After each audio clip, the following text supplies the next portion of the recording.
Today we'll be talking about power factor part 2.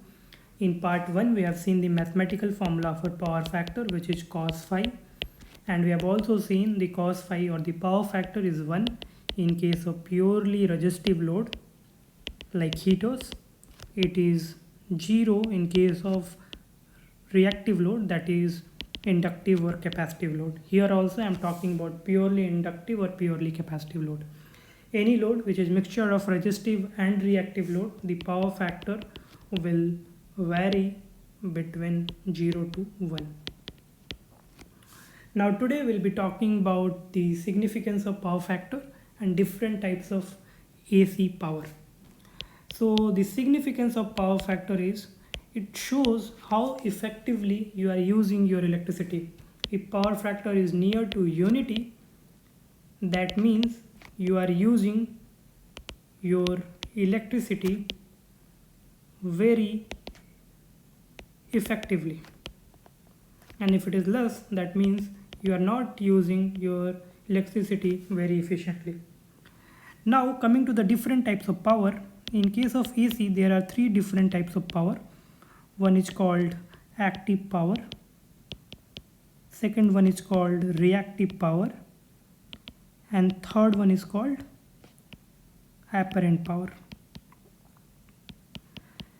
The active power is the power associated with resistive part of the load, and it is defined as Vi cos phi.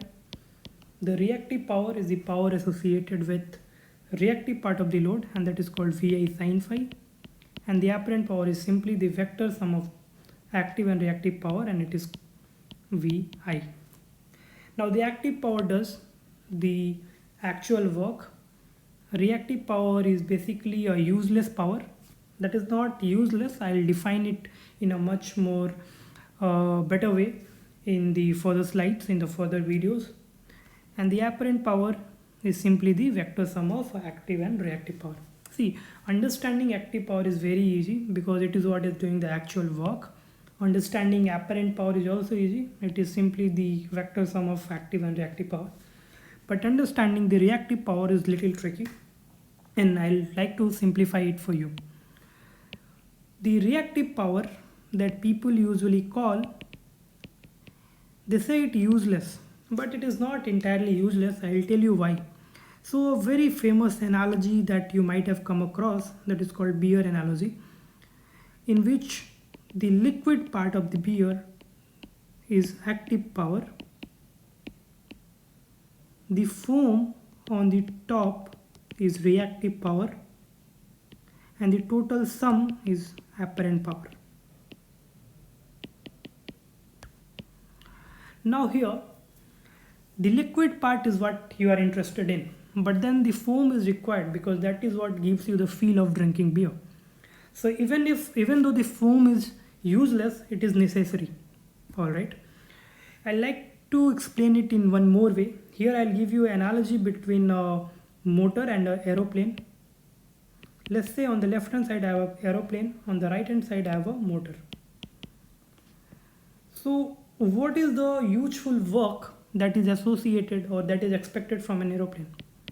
To transport passengers, all right?